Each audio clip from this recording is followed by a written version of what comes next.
उत्तर प्रदेश के एक शांत गांव शाखिया में सब कुछ साधारण था, सिवाय इसके कि गांव के उत्तर पूर्वी छोर पर एक पुरानी हवेली थी। यह हवेली गांव की जिंदगी का एक हिस्सा थी। सूरज डूबते ही शाखिया गांव की गलियों में एक अजीब सी खामोशी छा जाती थी। ये वो खामोशी नहीं थी जो शांति लाती है, बल्कि ये वो डर था जो किसी को नींद में भी डरा दे। पिछले कुछ हफ्तों से गांव के लोगों ने इस डर में कुछ महसूस करना शुरू कर दिया था।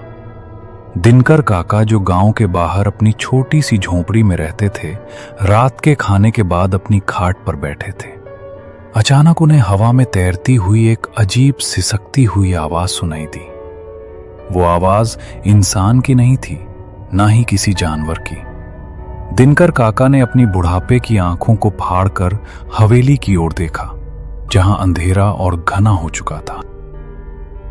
यह अकेला अनुभव नहीं था। अगले दिन दोपहर में भी जब सूरज सिर पर था, तो कुछ औरतें जब हवेली के पास से गुजर रही थीं, तो उन्हें मिट्टी के नीचे से किसी चीज के खुरचने या फुसफुसाने की आवाज सुनाई दी। शाम को गांव के चबूतरे पर गांव के पुरुष हुक्का पीने और दिन भर की बातें करने के लिए इकट्ठे होते थे। यही विषय चर्चा का केंद्र बन गया। कल रात घर की खिड़की से देखा मैंने, वहां कुछ अजीब सी चमक देखी। ऐसा लगा जैसे कोई जलती हुई मशाल लिए घूम रहा हो। बूढ़ा सरपंच, जो आमतौर पर शांत रहता था, आज चिंतित लग रहा था। उसने कहा, बातें अब सिर्फ हवा की नहीं है। कल रात मेरे बेल ने लगातार 3 घंटे तक चिल्ला रहा था। वो पुरानी हवेली की ओर देख रहा था। उसके शरीर पर पसीना आ रहा था, जैसे वो किसी अदृश्य चीज से डर रहा हो। गांव के लोग हवेली के पास अजीब आवाजें सुनते थे, कभी रोने की, कभी चीखने की। इन घटनाओं ने गांव की रोजमर्रा की जिंदगी की लय को तोड़ दिया था। अब रात को कोई भी घर से बाहर निकलने की हिम्मत नहीं करता था। हवेली अब भयानक शक्ति का केंद्र बन गया था।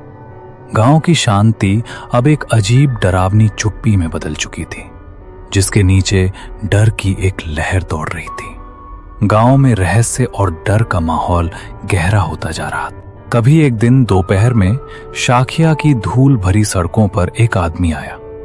वो एक अच्छा आदमी लग रहा था। उसके पास एक पुराना थैला था और वो ऐसा लग रहा था जैसे शहर से उसने बहुत लंबी यात्रा की हो। गांव के लोग, जो अपनी दुनिया में ही सिमटे रहते थे, तुरंत उस पर ध्यान देने लगे। वो सीधा गांव के सरपंच के पास गया, लेकिन उसकी बातचीत ने गांव वालों को और भी डरा दिया। माफ कीजिए, मैं यहाँ एक बहुत पुरानी जगह के बारे में जानने आया हूँ। मुझे बताया गया है कि इस गांव में एक बहुत पुरानी हवेली है। हाँ है, और आपको उससे क्या लेना देना है बाबू? आप कौन हैं और हमारे गांव में क्या करने आए हो? चले जाओ यहाँ से, तुम्हें कुछ भी नहीं मिलेगा यहाँ। मेरा नाम राजू है। मैं इतिहास और लोक कथाओं का शोध करता हूँ। मुझे कुछ पुरानी हवेली का जिक्र मिला था, जहां एक बहुत ही खतरनाक और दुखद घटना हुई थी। क्या वहां कोई पुराना पेड़ है क्या? वहां कोई टूटी हुई समाधि है क्या? कोई अजीब घटना हुई थी? गांव के लोग अचंभित हो उठे। एक अजनबी का इस तरह हवेली के बारे में पूछना, जबकि वे खुद उससे डर रहे थे, उन्हें बिल्कुल भी अच्छा नहीं लगा। और अब राजू हवेली की ओर जाने की कोशिश की। रास्ते में उसकी मुलाकात गांव के वृद्ध और आदरणीय पुजारी पंडित मदन लाल से हुई। पंडित जी ने राजू को रोका, लेकिन राजू की आंखों में खोज की भूख साफ झलक रही थी। बाबू, आप मेरी बात सुनिए। आप यहाँ जो भी खोज रहे हैं वो यहाँ नहीं मिलेगा। ये हवेली अब सिर्फ एक जगह नहीं है। आप मेरी बात सुनिए। आप यहाँ जो भी खोज रहे हैं वो यहाँ नहीं मिलेगा। ये हवेली अब सिर्फ एक जगह नहीं है, ये एक चेतावनी है। इस हवेली की हवा अब बदल चुकी है। हमने हाल ही में कुछ चीजें महसूस की हैं जिन्हें मैं समझा नहीं सकता।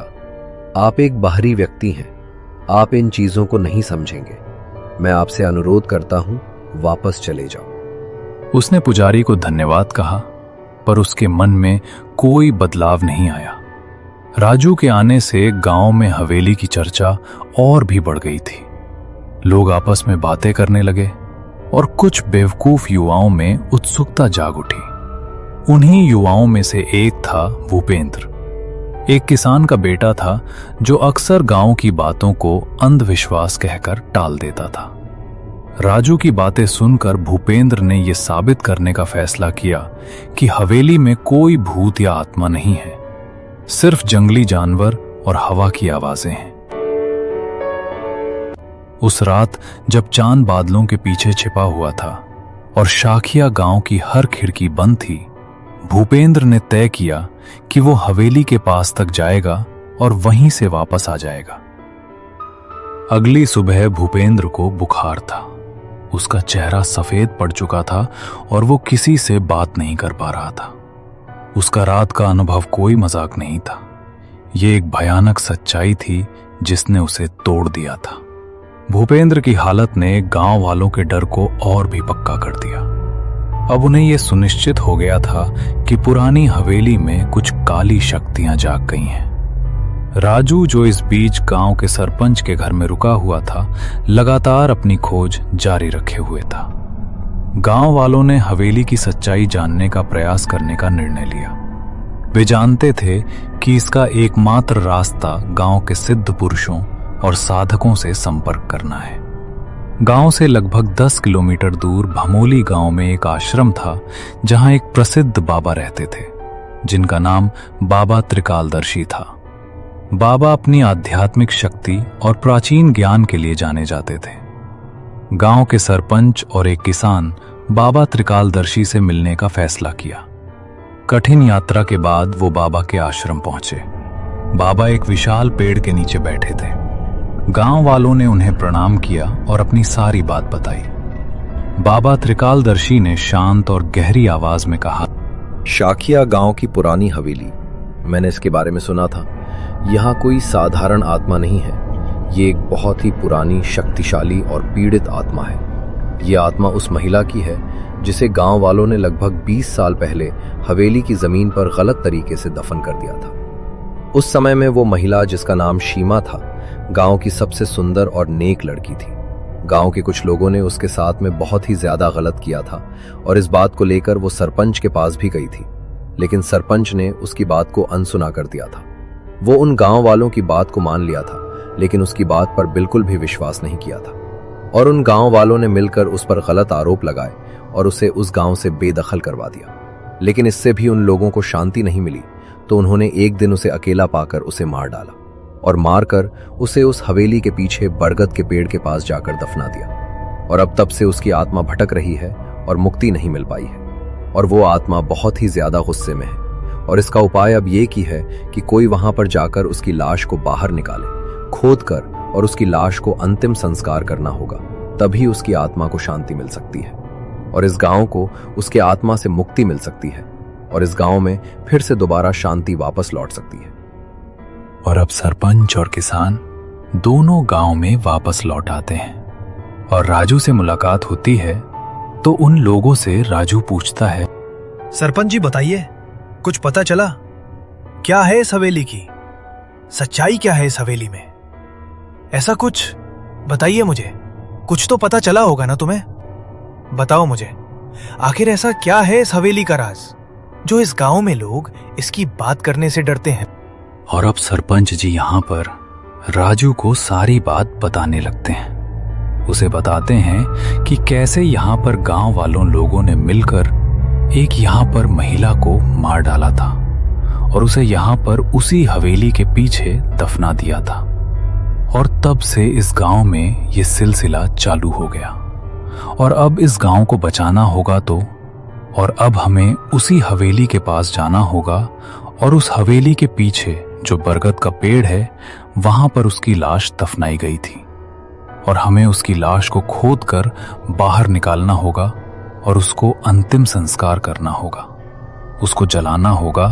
तभी उसकी आत्मा को मुक्ति मिल सकती है और तभी ही इस गांव को उसके श्राप से मुक्ति मिलेगी। और अब वे तीनों वहीं जाने का फैसला करते हैं।